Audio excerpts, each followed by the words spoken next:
We're live right on time for our 3 p.m. show, everybody. Dun, dun, dun. Dun, dun, dun. If anyone knows how to share this from Renee's to mine, get into those. Since no one's watching, right now, we're going to give a breakdown of what the fuck happened today. We swear on our show because we're never normal. I didn't reserve the studio to record this in enough time because I don't know how to use technology. So I tried to do it from my mobile device where you take a picture of that weird Warshock image. What is that called? Where it's where menu boards and stuff are for restaurants now. What is that thing called? Where it looks like a square, looks like a Warshock test, and it's like how you scan everything now. Oh, yeah. Code, like a code. It's called a code. See, look at me. I know nothing. I just see those and I'm like, what does that mean? I have it there in my building. There's something that, see, I don't know either. We have to put that in our list. We know nothing about technology. It's bad. I'm not tech savvy at all. Okay, so I mean, look at my earbuds. This is how much I know about technology. Look, mine still have strings on them. Not good. No, but it is good. I think it's better for your brain. But what do I know? Yeah, it's 2019. I have to use that code to get into my packages in Amazon. The box in my building. But I still don't know what it's called. But we have one for Snapchat. Are you on Snapchat? I am, but I don't use it very often. I've never used it, but I know. It's because I get overwhelmed. It's a real thing. I get literally, I've been eligible for an upgrade on my phone for 2 months. And out of pure technological fear, I have not done it because I don't want to assimilate to a learning curve to learn a new device. I feel like I've just educated myself on this platform. I don't know how to use it on my phone. I'm afraid my cache won't be saved and I'm going to have to remember all my username and passwords. And ain't nobody know their username and passwords. Don't you hate when they make you change it by an exclamation point? You're like, I'm never going to fucking remember this because I added an exclamation point. Them everywhere. If you have to change your Facebook password, you have to change it everywhere. Exactly. And then you can't retain your own password. And I'm like, I can't. And sometimes I feel like the security for certain things is just inappropriate. My survival. What is it? It's like double security. Tell us your first cat. It makes no sense. Literally what my survival job, because I manage a Starbucks, I have to do the food inventory and pull product from the freezers or whatever. And in order to get into the iPod to do the inventory at Starbucks, it literally asked me for my social and my mother's maiden name to fucking pull banana bread from the freezer. I'm like, really? For me to pull banana bread from this freezer, you need to know what country my mother was born in and her maiden name. I'm not even asked that to get into airports. I'm like, I can't fly anywhere domestically, but you cannot pull banana bread at Starbucks unless you know my mother's fucking maiden name. I don't get it. And if her maiden name was different, would they not let you in? Yeah. And then I'm like, sorry, sir, we don't have any double smoked bacon sandwiches because I couldn't type in my mother's maiden name.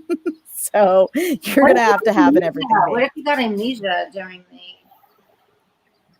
It's really ridiculous. It takes 20 minutes just to get into the system. I'm like, this is... But do a lot of people have the facial recognition? Did you get the new phone with the facial recognition? I did, but sometimes my phone doesn't my face, and I'm like, wow, do I look that bad today?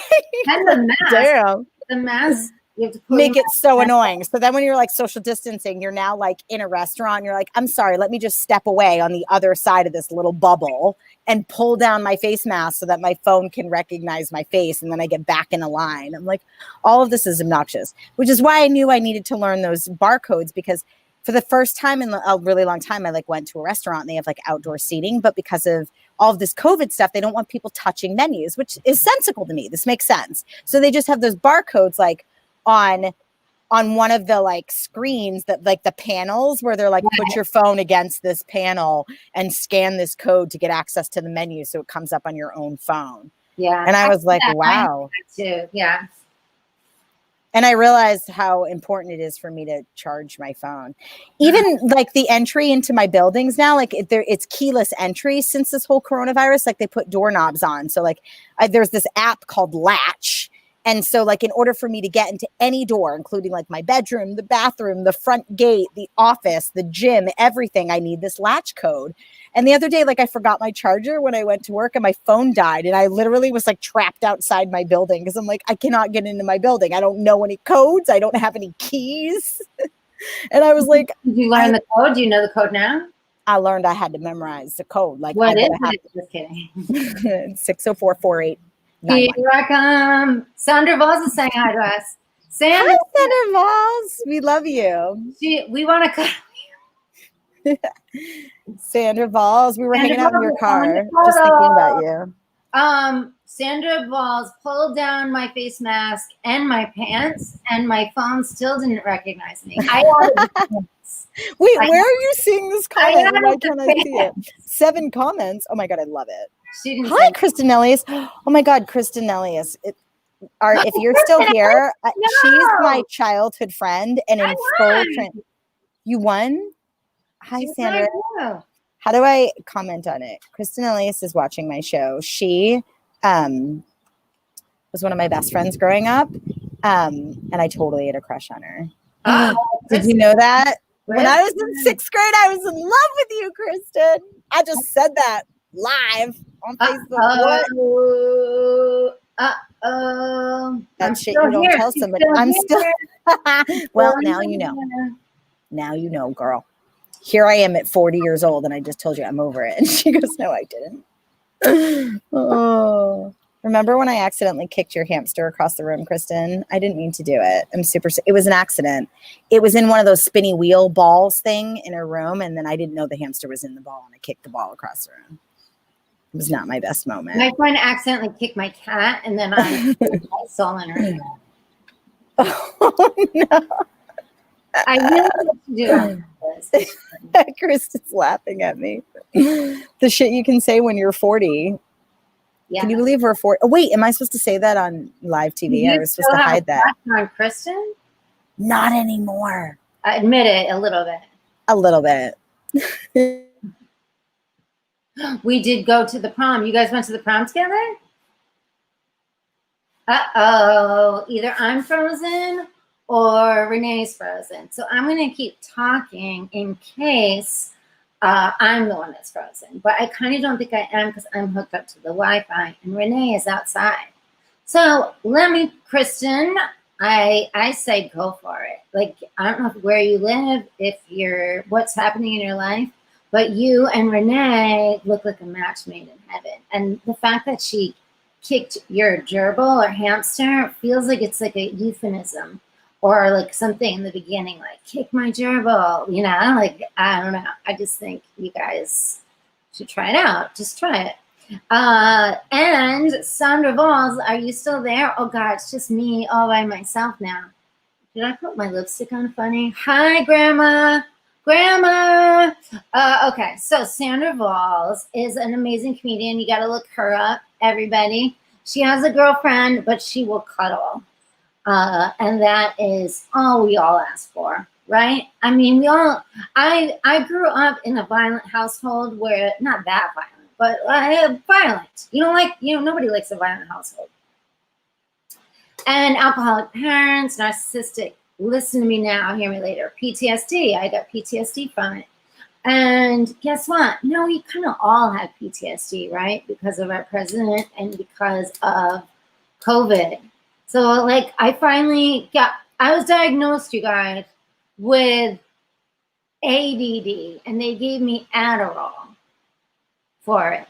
Turns out, no, I had post-traumatic stress and they were giving me Adderall.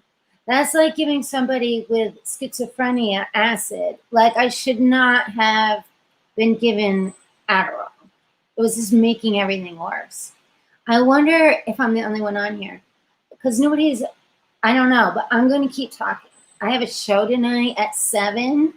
And it's going to be very funny. I'm going to tell jokes. I'm not telling jokes now. Now I'm just chatting. And if anybody has a question, go for it. So usually we have the show at 3 and we're both on, not just me. I wonder what's going on. Anyway, so, oh yeah, Renee's outside because of a lot of things. There's a lot of things. But normally we're on at 3, but today Renee had something going on and I went to the dentist. Let's all talk about the dentist. I had a really beautiful morning because as I said earlier, I have PTSD. And my PTSD, oh my God, I just didn't want to go to the dentist. It just always hurts when I go to the dentist, and I didn't want to go. But I went, and now I feel great. So I feel like it's just like a reminder to always self-care. Does it sometimes hurts? You're back. I don't know what happened. It said my internet was insecure and oh, let's tell your internet that they don't have to be insecure, and it's okay if they are insecure. It's okay to be insecure, internet. You can embrace being insecure and then work on not being insecure. But it's also, internet, it's walking through the fear. None of us, it's courage over comfort. Do we all know that? Courage over comfort. And that holds through, same with the dentist. Courage over comfort. And so I've been very, because of everything that's going on, very zen and very aware of my feelings and everything, and doing my best to stay. No, we don't have to stay positive. To focus on the silver lining as much as I can. So going to the dentist, I'm like, what is the silver lining? Waiting in the waiting room with COVID, having to go and to be in pain, having to pay for the pain. Like, this is, but so I reached out to a bunch of my really badass friends and asked them things that they did to get themselves to the dentist, and just to see like what people are also don't like the dentist. But luckily the Novocaine's a lot better now, right, than it used to be. But I still get pain. They never believe me. I just have really sensitive, like I can handle pain everywhere but my mouth and my toes. Don't ask me how I know. Anyway, that's a different story for never. That's a different story for not another time, but for never. But anyway, so the dentist, I hate going to the dentist, but I love the dentist. I love the dentist. So my friends told me to before I went, to really see everybody that worked there, like meditate on it and see them happy, smiling, and to see, just to like set the intention of having, and picture myself leaving smiling and with relief, and picture myself in the chair, not in pain. And one woman that I talked to said that her friend is a Buddhist monk, and she doesn't use any Novocaine and meditates so strongly in the chair that she doesn't feel any of the pain. This is what I say to that woman. But it did, I mean, screw you, Buddhist monk lady.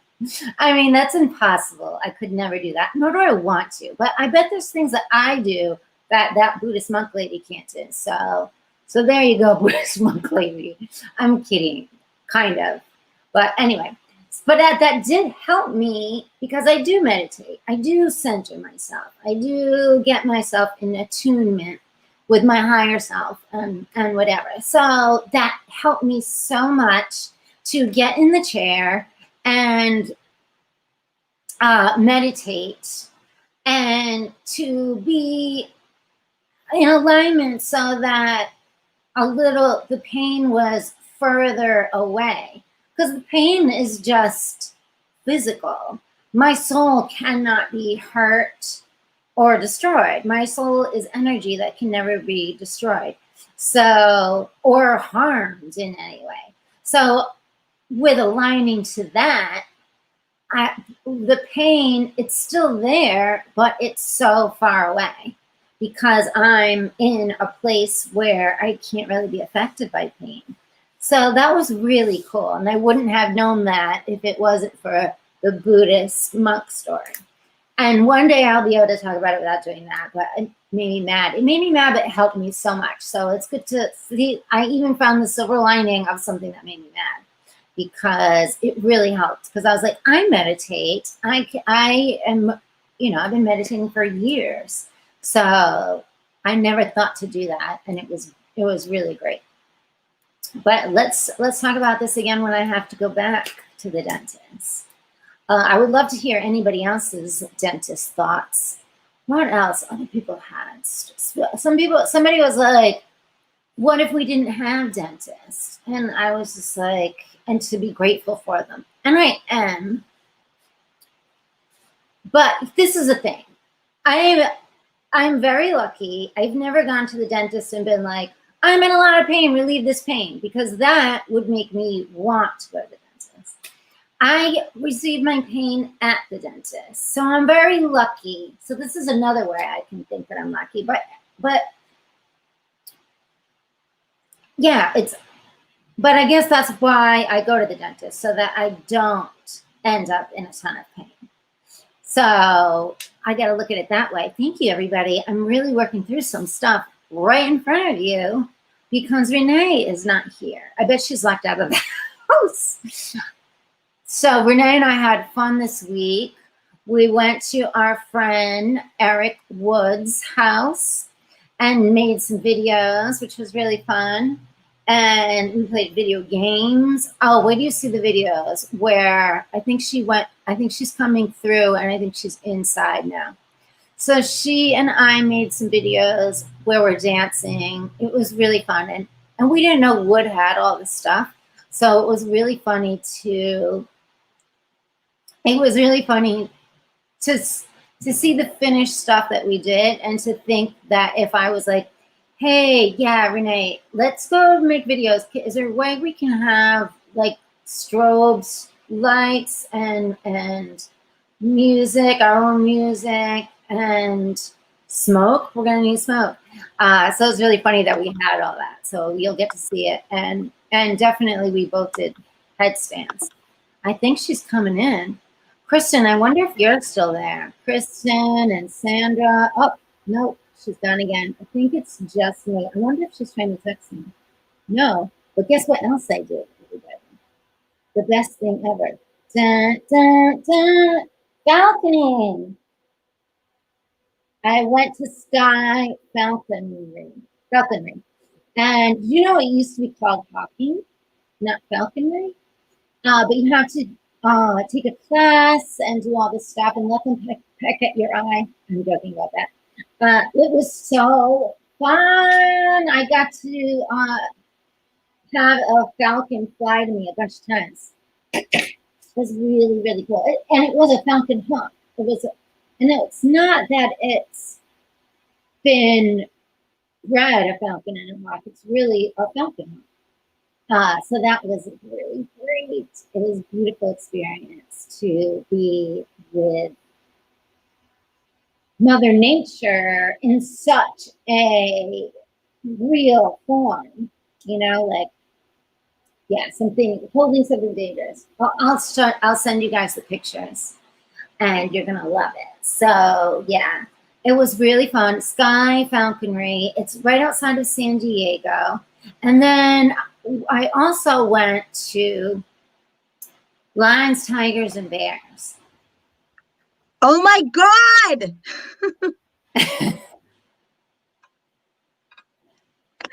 I hate my life. Can you believe I'm still on here just talking to myself? It's been so fun. All I have to say is you're a trooper. And for the one person watching, Kristen, this doesn't normally happen. Like, okay, so my internet wasn't. I love that our topic is. By the way, I just steamrolled in. You're probably saying something amazing. No, I did. I'm just go ahead. So I just knocked on the studio door, and I'm like, dude, okay, internet's down, but there's the admin for the studio here. It has like an independent Wi-Fi in the actual recording studio, which I was supposed to have today, and they double booked us and whatever. And I was like, girl, I'm in the middle of a broadcast. I will do something for you. I will buy you dinner. Like, let me in. So like now I'm just like in the studio. I just kicked her out for like 15 minutes. And I was like, just let me finish this because this just got messy. And it's like, it's amazing like how the universe just like recalibrates for us, because we're sitting here talking about how like non-tech savvy I am, and like my technology just blew the fuck up. Like all of a sudden my internet was not working, my personal hotspot, my phone wasn't working because I was at the AT&T store all day and it set up a new username and password. So my password is now not working. Wait, so you have AT&T too? I have AT&T. Me too. I need to upgrade too. Did you get it?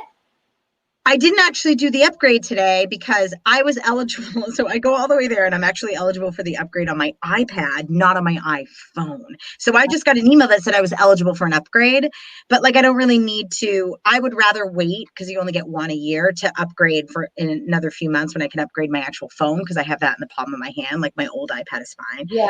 You know what I'm saying? Because it's still, you know, they make you upgrade every year. At any rate, like, can I ask a technological shit show? Please go. Every time I go, whenever they say you're eligible for an upgrade, I get there and somehow I'm not eligible for that. Right, that's what happened to me. They're like, you're eligible, and they get me all excited, and then I'm like, oh, for the device I don't want to upgrade is what I'm cool. Because my phone is like not working. Did you upgrade the iPhone, the iPad? No, I mean, I basically just, I wanted to wait. Like, I would rather in 90 days, I'm actually eligible for my phone to upgrade. But like, if I take the upgrade on the iPad, then it'll make me ineligible. Like, you're only allowed for what's on my plan. Okay. So I would rather just sit with what I have now. But I changed my plan. I was spending a buttload of money a month. And so I changed my data plan, and I still like did something productive, but I ultimately ended up leaving with the same phone, but clearing my cache. So now nothing's saved anymore because I thought I was going to get a new phone. So you clear the phone like I'm about to get an upgrade, and then you leave with the same phone. It's been a lot today. So now my personal hotspot doesn't work until I reset it up. So when my internet, usually when this happens, because the internet here does sometimes go out. So what I do is I back it up with using my personal hotspot. But right now my personal hotspot's not working. So when my internet was unstable, all of a sudden there was nothing in my life that was stable, Jackie. I could not. Wait, I don't even know how to use my hotspot. So do you not have, well, you have free Wi-Fi, right? In your building? Yeah. I mean, it's part of our rent. It's inclusive. Utilities, Wi-Fi, all of that. It's like my friend told me to get rid of my Wi-Fi and to use my hotspot. It works. I mean, that's good. The only challenge with that is that uses it depends on what kind of data plan you have. Like if you have an unlimited, I would say yes.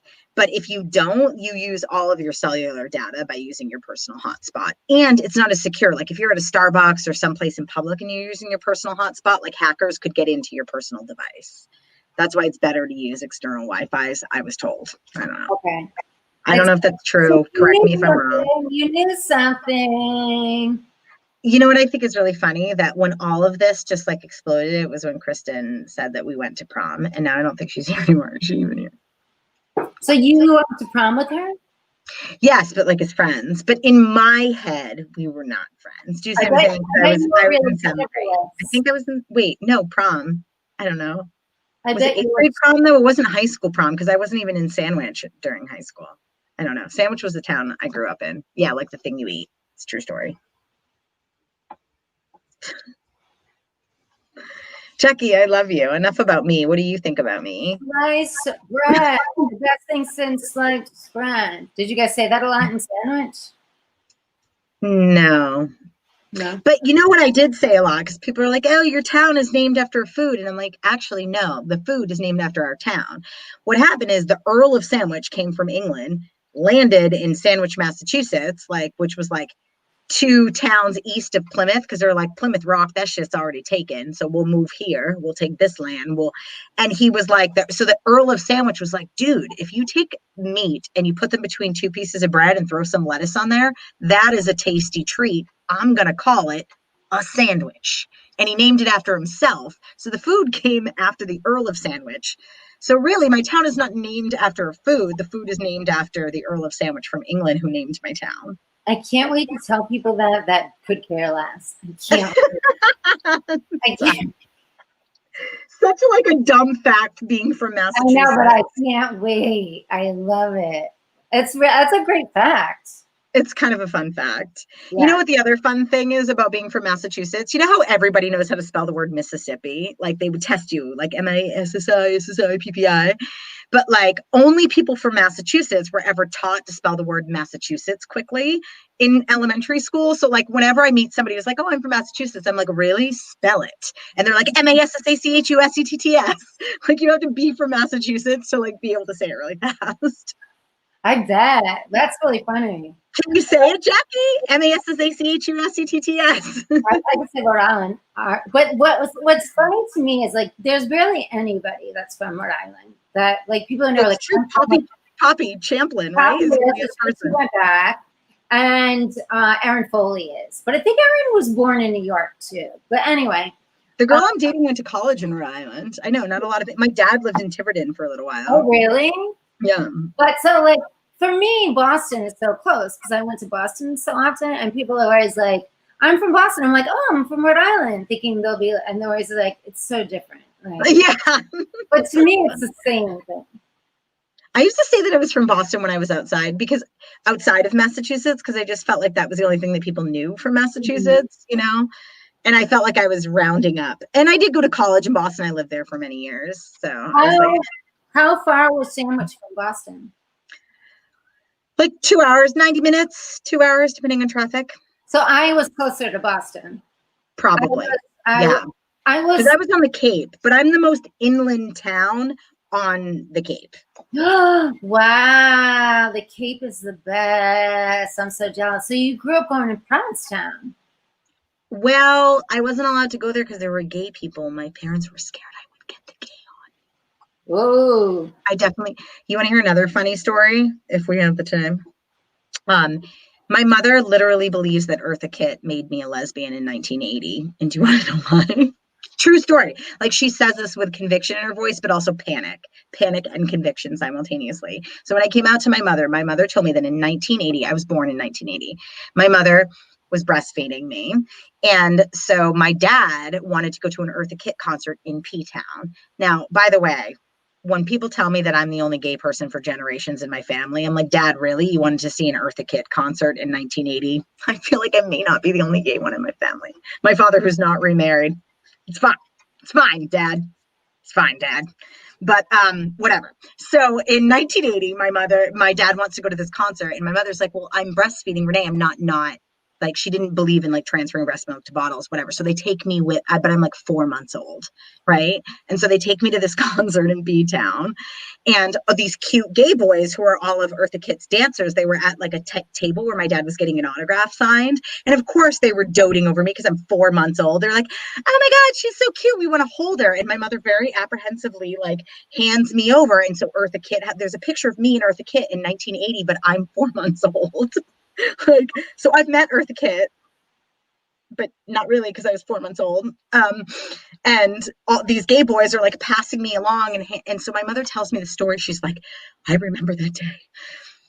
And those gay men and Eartha Kitt, they were holding you, and those gay demons, I knew those gay demons entered your soul that day. Literally, when I came out to my mother told me the story of Eartha Kitt holding me in 1980 and how she thinks that P-Town and Eartha Kitt got the gay on me.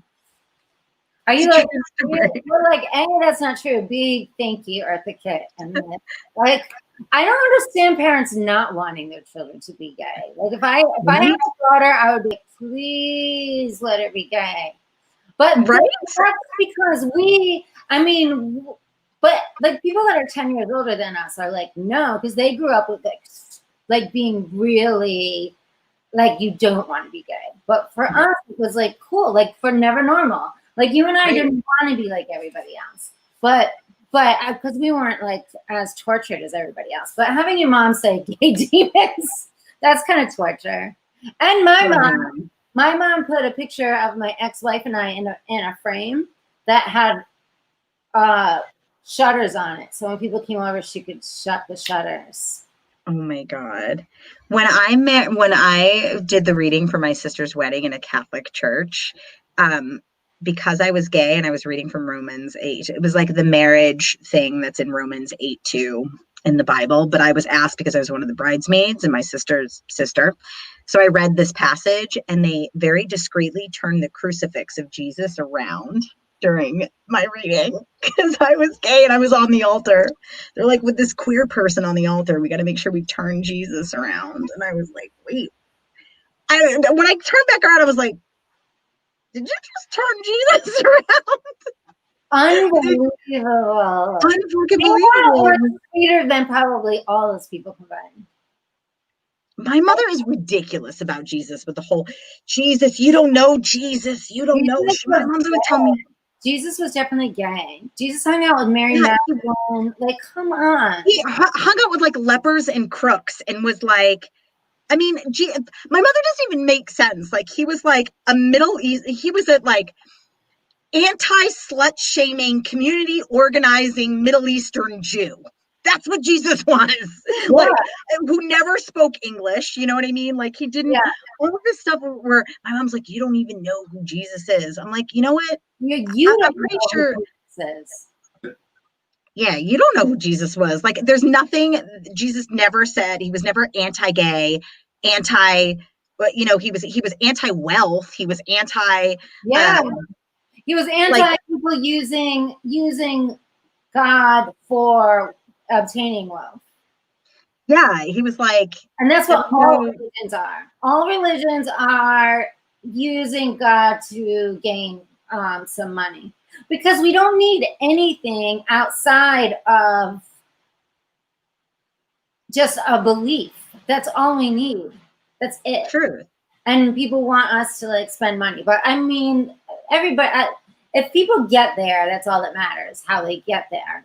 That's it. Like get to unity and loving people.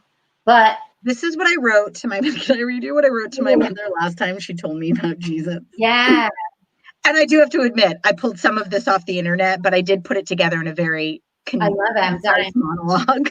Yeah. But I said when my mom was like, "You don't know Jesus," I was like, Mom, you don't know Jesus. Jesus was a radical, nonviolent revolutionary who hung around lepers, hookers, and crooks. He wasn't American, and he never spoke any English. He was anti-wealth, anti-death penalty, anti-public prayer. But he never was anti-gay. He never mentioned abortion or birth control. He never called the poor people lazy. He never justified torture. He never fought for tax cuts for the wealthiest Nazarenes. Never asked a leper for a copay.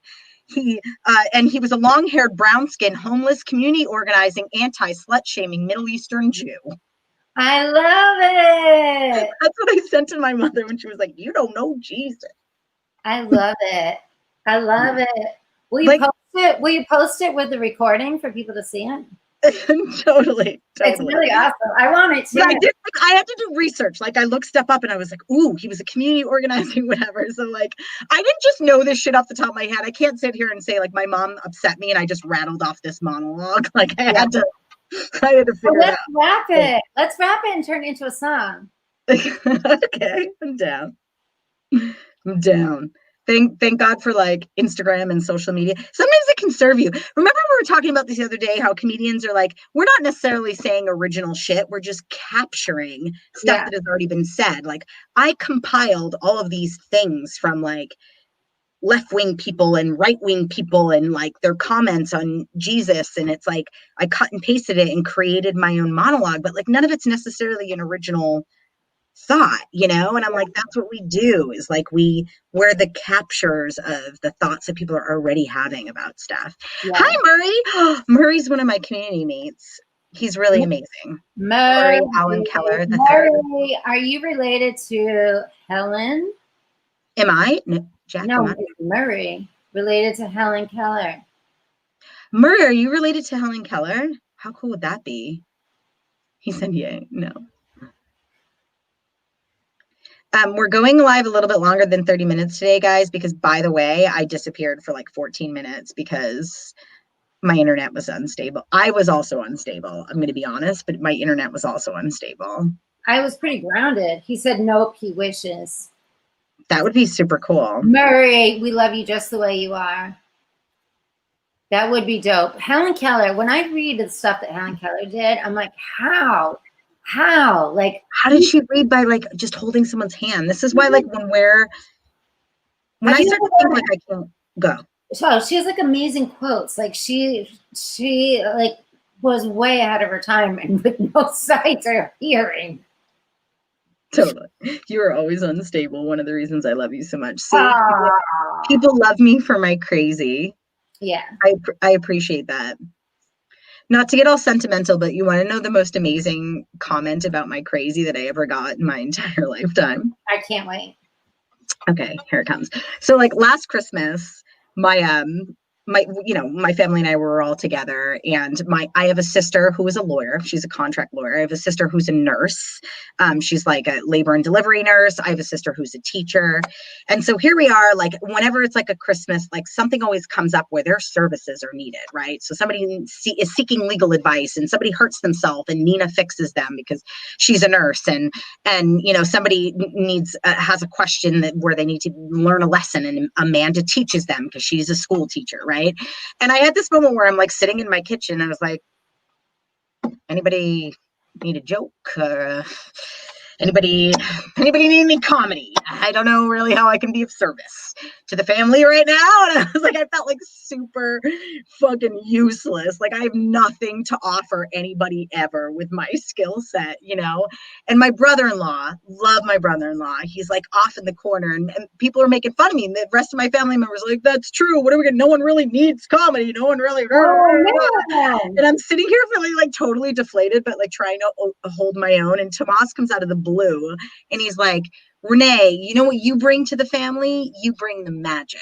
And I was like, oh my God, that's the coolest compliment ever. Like, and I realized like that's just as important. Like I'm the one in my family where I come into the room and all the nieces and nephews run over to me and they want to play and they're like, let's do a puppet show and let's do this. And like, I'm that in my family, but like I can't bandage somebody up or teach them a lesson or help them with legal advice. And like for a really long time, I used to think like that's what was valuable, that me as an artist, I didn't really have anything to contribute like in family situations. And it like, I'm not trying to blow smoke up my own ass, but it really changed my perspective of as artists, how important we are. You know what I mean? Absolutely. Yeah. Laughter is the best medicine. And it is miraculous. Like, what is a miracle? A miracle is looking at one situation and not having a different reaction than you used to have from it. And that's what comedy is. Yeah. It's finding the life inside of it. Mike Koloski. He was my neighbor growing up. I love that he says that I'm the crazy fun aunt. Like literally lived around the block. He was one of my best buds growing up in Sandwich. Mike, were you online when we were talking about Sandwich before? I was giving the history of our town. I can't wait to tell people. Like, you know where pizza was made from? The coined the name? No, do tell. I don't know. I was hoping for a story. Jackie, I need like a Jackie Monahan story of origin now. I think we can wrap up this show. I heard that pizza didn't actually come from Italy. It came from somewhere else, but I think it came from Greece. But I can't tell you if that is true or not. I feel like wrapping up this show, we should talk about. So I had the dentist today, and you had technical stuff. So we can talk about that life happens, and we can't always stay in perfect attuned alignment. We can do our best to get there, but we always know we can get back to it. We can always get back to the Wi-Fi hotspot that is our bods and our souls. I agree with that. Welcome to the hotspot. And allow yourself to like lean into the messiness. I have a lot of like not knowing and messiness in my life right now. And it's not that my life is bad. It's just there's a lot of like unknowns happening in my world. And yeah, I'm just at peace when I lean into it and also like surrendering to when it goes wrong. Like the two things that I have recorded this week have gone technically just completely awry. And when I get upset, I cannot redeem myself. And when I'm just like, this is what's happening, I feel like that's the way to redeem yourself, Right. Absolutely. Courage over comfort. Like we're never, if we wait to do something till everything's perfect, we'll never do it. So it's just like doing it. And we're all leaning into the unknown right now. Nobody knows what's going to happen, but leaning into it instead of running away from it. Like, Agree. feel the fear and go anyway. I agree. When you do go back to AT&T, maybe I'll come with you with my phone and get a new one. Okay, please do, because I found out that I'm eligible for an upgrade on November 15th. Okay, So I still have to pay off my phone for like another 2 months. I didn't. So okay. we have a date on November 15th. November 15th will go. Hopefully the humanity will have taken back the power and we will get new funds to celebrate. Yes. I did have to go in there with a face mask, and then there was a shield between me and like the guy that I was talking to. So it was still like a little peculiar, and you had to like repeat yourself. Oh my God. I also walked by a bar the other day. Not that I go into a bar, but it happened to be like an open door. And I peeked my head in because I was like, wait, there's a bar open? Just out of pure curiosity that there was a bar open, and I was like, and they had the screens up, almost like a bank teller where you would like slide the drink under the screen with just a hole in it. And I just had that moment where I'm like, how does this work for like bar talk? I'm so glad we don't drink. And I was just like, this looks wrong that I'm looking into a bar, but it really came from the purest place because I just didn't understand like how that would work. I was like, wait a minute. Like, what is the point? Like, why? And as a bartender, like with a huge screen all the way across with just little tiny holes in it, like you can barely even hear what you're saying at a bar anyway. Yeah. Think about it. If there were people there, like how would you actually take drink orders? If during Corona you're going to a bar that you don't have to be at, I feel like you and I should save them a seat at a meeting. I feel like it's a red flag. It's a red flag. Yeah. We'll save you a seat, sir. Yes. Seat. Red flag situation. It's a red flag if you're going to a bar during COVID and you don't have to. Especially if I learned anything at the end of my active addiction is that you drink alone, right? Like, why would you not? Like, that's a perfect time to isolate. Like, I don't understand why anybody. Yeah, why would you go to a bar? Yeah. I can't picture you drinking alone. I actually didn't drink alone. Maybe like a few times, but I made sure I was never alone. That's the problem. Yeah, I wasn't a huge drinker though. Like I was a huge pill popper. Oh, right.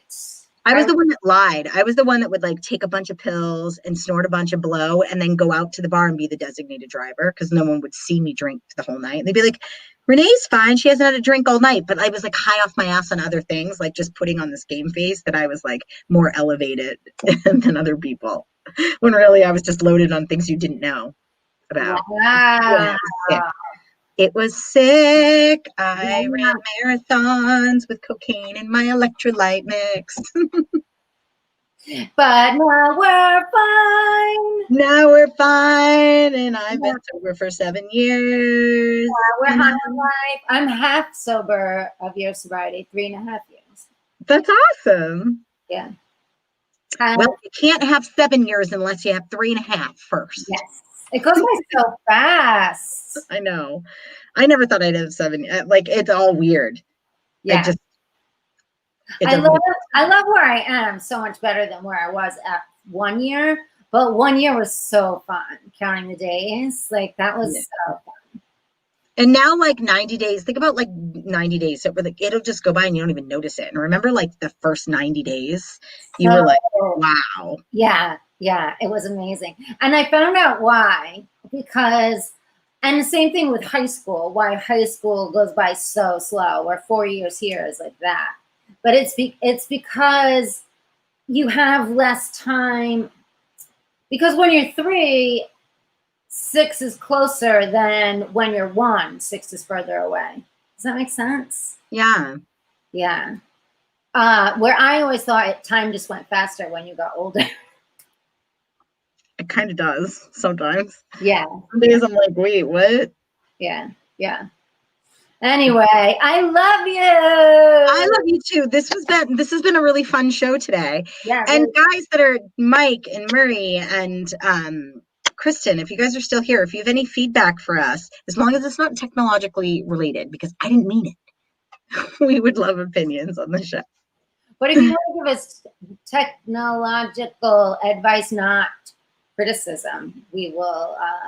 Yeah, advice we'll take. We're picking up what you're picking up. We love you. When I was so gone, did you tell much. people about all the videos that are coming soon? Did you give them a foreshadowing of what's coming for Never Normal soon? Dun, Oh, dun, you dun. tell them. You tell them. I was Um, for 15 minutes. so we're in the gestation stage. We just filmed a bunch of videos. So this show is going to continue to evolve. Right now it's just a conversation, and pretty soon there's going to be music videos and tomfoolery and Jackie and I out on rooftops in Manhattan Beach. It's going to be excellent. So stay tuned. Now too. So Yeah. And we Agreed. love everybody who chatted us up today. Thank you. It's nice to meet you, everybody. Yeah. Guys, this is Jackie Monahan. Wait, this is Jackie Monahan. She's amazing. Renee, All right, I love you, Jackie. I love you too. See you next Get on your phones. Yeah, time. It's time. It's time. Okay. I love you. Bye.